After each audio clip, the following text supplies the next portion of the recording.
ఆత్మ బలిదానం చేశారు ఆ కాంగ్రెస్ పాలనలోనే తెలంగాణ కొరకు అన్నటువంటి విషయాన్ని నేను మనవి చేస్తా ఉన్నా. ఒక్కసారి కూడా పరామర్శకు రానటువంటి ఒక వ్యక్తి ఉస్మానియాలో అడుగు పెడతాడట, విద్యార్థులతో మాట్లాడతాడట, వాళ్ళకు సంబంధించినటువంటి విషయాలపైన నేను మరి ముఖాముఖం కలుస్తానని చెప్పని పేర్కొంటాం. ఏ రకమైనటువంటి ఒక స్థితికి ఈరోజు కాంగ్రెస్ పార్టీ దిగజారి ఆలోచిస్తోంది అని చెప్పని నేను ఈ సందర్భంగా పేర్కొంటా ఉన్నా. యువకుల యొక్క ఆత్మహత్యల నాడు రాడు, దానికి కారకుడు కూడా ఈయనే. తెలంగాణని చివరి వరకు అడ్డుకోవటం కొరకు ప్రయత్నం చేస్తున్నటువంటి ప్రప్రథమ కాంగ్రెస్ పార్టీ నాయకులలో ఉన్నటువంటి వ్యక్తుల్లో Rahul Gandhi was the number 1 person అని చెప్పని నేను ఈ సందర్భంగా ఆరోపిస్తున్నా. ప్రతిసారి కూడా కాంగ్రెస్ టీఆర్ఎస్ పొత్తు కలవటానికి కూడా కారణం రాహులే. కాంగ్రెస్ టీఆర్ఎస్ కలిసి పోటీ చేయడానికి కూడా కారణం రాహుల్ గాంధీ. కేసీఆర్ కేంద్రంలో మంత్రి అయ్యాడంటే కూడా కారణం రాహుల్ గాంధీ. కేసీఆర్ కోసమే, టీఆర్ఎస్ కోసమే రాహుల్ గాంధీ వరంగల్ వస్తున్నాడని చెప్పని నేను ఈ సందర్భంగా నేను పేర్కొంటా ఉన్నా. పీకే వేసినటువంటి స్కెచ్ లో భాగంగా, ప్రశాంత్ కిషోర్ అనేటువంటి ఒక వ్యక్తి వేసినటువంటి స్కెచ్ లో భాగంగా కేసీఆర్ రాహుల్ని రప్పించాలని చెప్పని కోరితే కాంగ్రెస్ పార్టీలో ఉన్నటువంటి టీఆర్ఎస్ అనుకూల వర్గం ఈరోజు రాహుల్ని వరంగల్కి రప్పిస్తోందని చెప్పని నేను పేర్కొంటా ఉన్నా.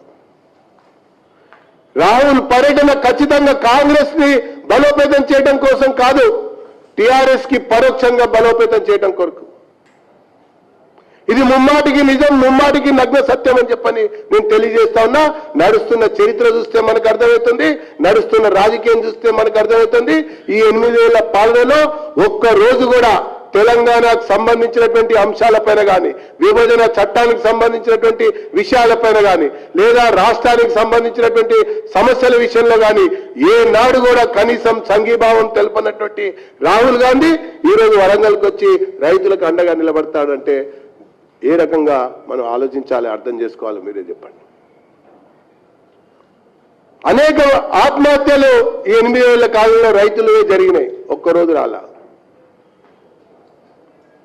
ఇంకా అనేక రకాలుగా రాజకీయ కారణాలు చూస్తే కూడా టీఆర్ఎస్ ని ఒక్కరోజు ప్రశ్నించినట్టు కానీ, నిలదీసినట్టు కానీ, సవాల్ చేసినట్టు కానీ, కాంగ్రెస్ పార్టీనే కనుమరుగు చేసేటట్టుగా కేసీఆర్ వ్యవహరిస్తే కూడా నోరు మెదుపైనటువంటి వ్యక్తి రాహుల్ గాంధీ. అంటే కారణం కేసీఆర్, రాహుల్ అంటే Rahul heart beats for KCR అన్నటువంటి విషయం నగ్న సత్యం. విలీనం చేయి, పొత్తు పెట్టుకో, లేకుంటే తర్వాతన్నా కలుద్దాం, మనం కలిసి నడుద్దాం అన్నటువంటి ధోరణితోనే రాహుల్ యొక్క అడుగులు పడతా ఉంటే కేసీఆర్ దానికి ముందడుగుగా ముందుకు పోతా ఉన్నాడని చెప్పని నేను పేర్కొంటూ, తాజాగా ప్రశాంత్ కిషోర్ వేసినటువంటి ఒక వ్యూహంలో భాగంగానే కేసీఆర్ మరి రాహుల్ యొక్క అండ తీసుకుంటున్నాడు, రాహుల్ యొక్క మద్దతు తీసుకుంటున్నాడు. అది టీఆర్ఎస్ ని బలోపేతం చేయడానికే అని చెప్పని నేను ఈ సందర్భంగా పేర్కొంటున్నానని చెప్పని మనవి చేసుకుంటున్నాను.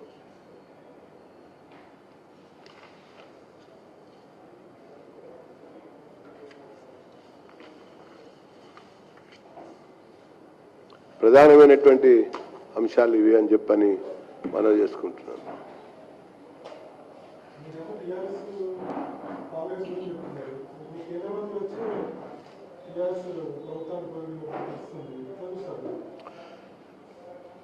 నిన్న నితిన్ గడ్కరీ గారు రవాణా శాఖ మంత్రిగా, గతంలో జలవనరుల శాఖ కూడా చూసినటువంటి మంత్రిగా, ఆయన మంత్రిత్వ శాఖలో అది ఏ ప్రభుత్వం అన్నటువంటి విషయం కాదు, ఏ పార్టీ అన్నటువంటి ఒక అంశం కాదు, భారతదేశంలో ఏ ప్రభుత్వానికి కేంద్ర ప్రభుత్వంతో అనుమతులకు సంబంధించి, నిధులకు సంబంధించి, అభివృద్ధికి సంబంధించి ఎలాంటి విషయాలు వచ్చినా కూడా గడ్కరీ గారు వారి శాఖ ద్వారా అనేక రకాల క్లియరెన్స్లు ఇచ్చినటువంటి ఒక వ్యక్తిగా తన మంత్రిత్వ శాఖ, తన అధికారిక పర్యటనలో తన మంత్రిత్వ శాఖ ద్వారా ఈ తెలంగాణకి జరిగినటువంటి ఒక ప్రయోజనాలకు సంబంధించినటువంటి విషయాల్లో మాత్రమే దాన్ని ప్రస్తావించడం జరిగిందని చెప్పని నేను పేర్కొంటున్నా. వారు రోడ్లకి ఈనాటి వరకు కూడా 8 సంవత్సరాల కాలంలో రోడ్ల కొరకు సుమారు 1,00,000 కోట్ల వరకు ఇచ్చినటువంటి ఒక విషయం.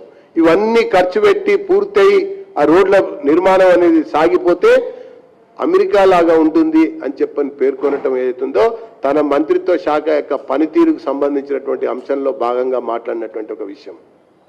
ఇకపోతే అనుమతులు, కొన్ని ప్రాజెక్టులకు సంబంధించినటువంటి అనుమతులు, అది చిన్న తరహాన భారీ ప్రాజెక్టులా లేకపోతే జల వనరుల శాఖ సంబంధించినటువంటి ఒక వ్యక్తిగా కూడా అనేక ప్రాజెక్టులకి ఈ రాష్ట్రంలో అనుమతులు వేగంగా ఇచ్చినటువంటి ఒక వ్యక్తి నితిన్ గడ్కరీ గారు. కాబట్టే దాన్ని రిలేటెడ్గా దాన్ని కంటెక్స్ట్లో మాట్లాడినటువంటి విషయాలు పాలనకు సంబంధించినటువంటి విషయం. మా మంత్రులు చాలా ఉందాగా వ్యవహరిస్తారు. టీఆర్ఎస్ మంత్రులాగా నీచ రాజకీయాలకు మాట్లాడరు, కుళ్ళు రాజకీయాలకు మాట్లాడరు. అధికారిక కార్యక్రమాలకు వచ్చినప్పుడు కేంద్రం ఈ రాష్ట్రానికి ఏం చేసింది, ఆ మంత్రిత్వ శాఖ ఏం జరిగింది అన్నటువంటి వివరాలు వెల్లడించడం జరిగింది. రాజకీయానికి సంబంధించినటువంటి వేదిక ఉన్నప్పుడు, రాజకీయ పార్టీకి సంబంధించినటువంటి కార్యక్రమం ఉన్నప్పుడు ఆ యొక్క మంత్రిత్వ శాఖ ద్వారా జరిగినటువంటి అభివృద్ధిలో దాగి ఉన్నటువంటి అవినీతిని, జరిగినటువంటి ఒక అన్యాయాన్ని, ఇంకొక రకమైనటువంటి అక్రమాలని బయట పెట్టడమే కాకుండా దానికి కావాల్సినటువంటి ఒక శాఖాపరమైనటువంటి విచారణలో మాట్లాడేటువంటి సందర్భాలు వేరు అన్నటువంటి విషయాన్ని నేను మీకు మనవి చేస్తున్నాను.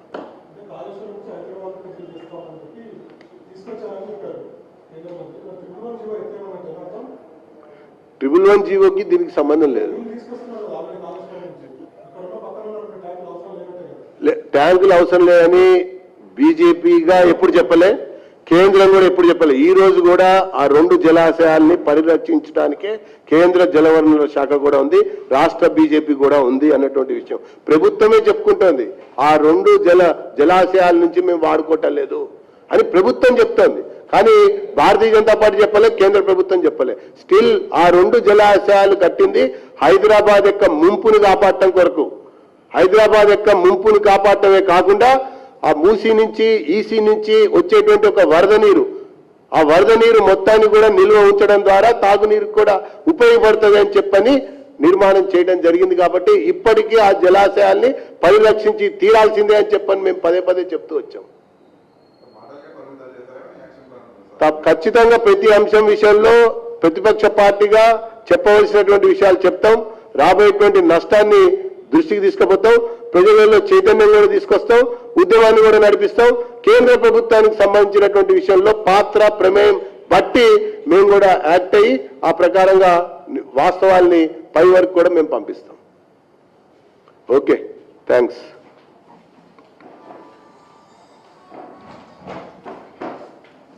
మీరు చూస్తున్నారు ఐ డ్రీమ్ న్యూస్ ని. Please subscribe I dreams. For more videos, subscribe I Dream. Please subscribe for more videos. I dream. I dream. for more videos. Subscribe, I dream. Please subscribe. Subscribe I dream channel. Do subscribe. I dream. I dream ఛానల్ని subscribe చేయండి. Do watch I Dream.